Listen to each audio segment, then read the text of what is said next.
श्री स्वामी समर्थ. जय शंकर. हासरा नाचरा जरासा लाजरा, सुंदर साजिरा श्रावण आला.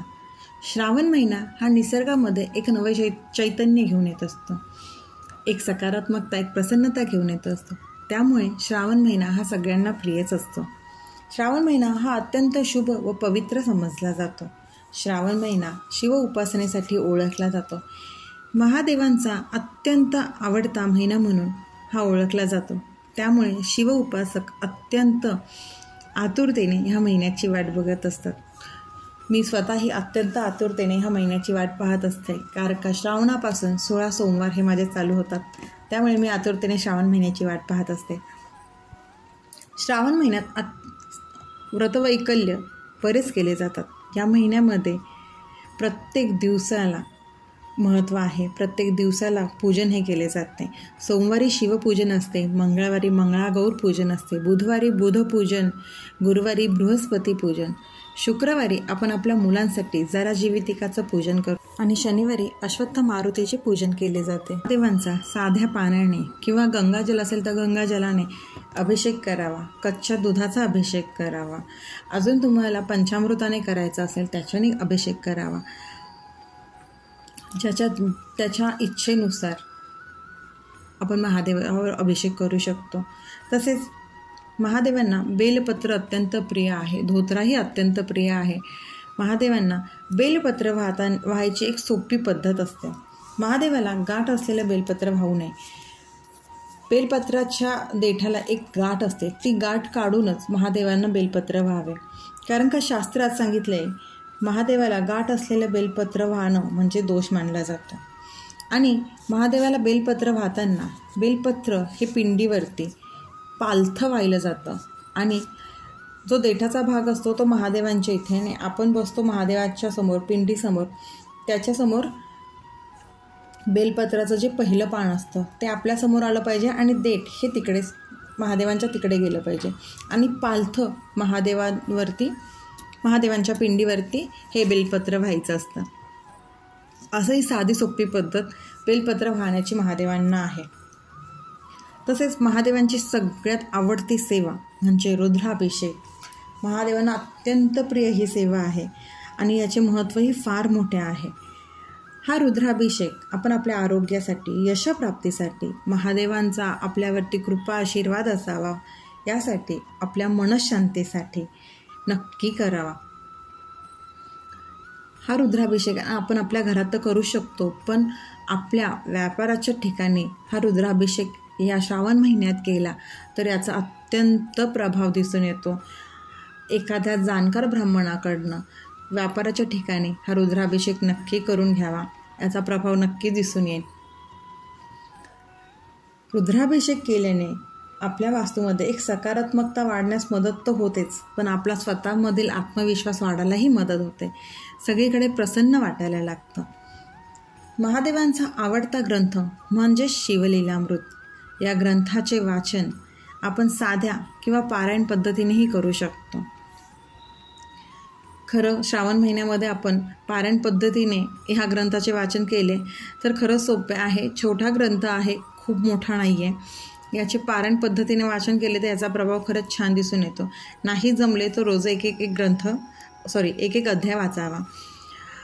नाहीच जमलं तर कमीत कमी 11वा अध्याय शिवलीलामृताचा नक्की वाचावा. कारण का हा अध्याय इतका प्रभावी आहे की या 11वा अध्यायाचे पठण केल्याने याचे काय फळ मिळते हे मी स्वतः अनुभवलेलं आहे आणि त्याच्यावरती तो व्हिडिओही आहे.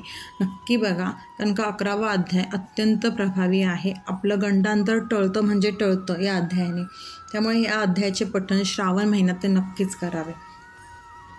तसेच या महिन्यामध्ये शिवलीलामृतचा 11वा अध्यायाचे पठण तर आवर्जून करावेच, पण त्याचसोबत या महिन्यामध्ये अजून आपले पवित्र ग्रंथ म्हणजेच गुरुचरित्र व नवनाथ भक्तिसार या ग्रंथाचे पारायणही या महिन्यात केले जाते. गुरुचरित्र आणि नवनाथ भक्तिसार या दोन्ही ग्रंथाचे पारायण ज्यांना जमत असेल त्यांनी नक्की करावे. जितकी साधना या आपल्याला श्रावण महिन्यात करता येईल तितकी साधना या श्रावण महिन्यात करावी आणि तसेच या महिन्यामध्ये महादेवांचे काही स्तोत्र आहेत, ते म्हणजे शिवमहिम्न स्तोत्र, शिवपंचाक्षर स्तोत्र, तसेच महादेवांचा सगळ्यात आवडता मंत्र म्हणजेच महामृत्युंजय मंत्र, या मंत्राचेही पठण या महिन्यात नक्की करावे. सोमवारी न करता दररोज केले तर अतिउत्तम आहे. महामृत्युंजय मंत्र या मंत्राचे पठण हे रुद्राक्षाच्या माळेवर करावे. शुभ्र वस्त्र घालून आसन घेऊन महादेवांसमोर 108 वेळा नक्की या मंत्राचे पठण करावे. या मंत्राचं सुरक्षा कवच आपल्याभोवती नक्कीच राहतं. महादेवाची ह्या महिन्यात जितकी सेवा करता येईल तेवढी आपल्यासाठी कमीच आहे. हे महादेव खरंच प्रसन्न होतात आणि असं म्हणतात, जे महादेवांची सेवा करतात, जे शिवभक्त असतात, ते महादेवांच्या कृपाशीर्वादाने शिवलोकात जातात, त्यांना मोक्षप्राप्ती होते. त्यामुळे ते नक्कीच शिवाची उपासना करावी.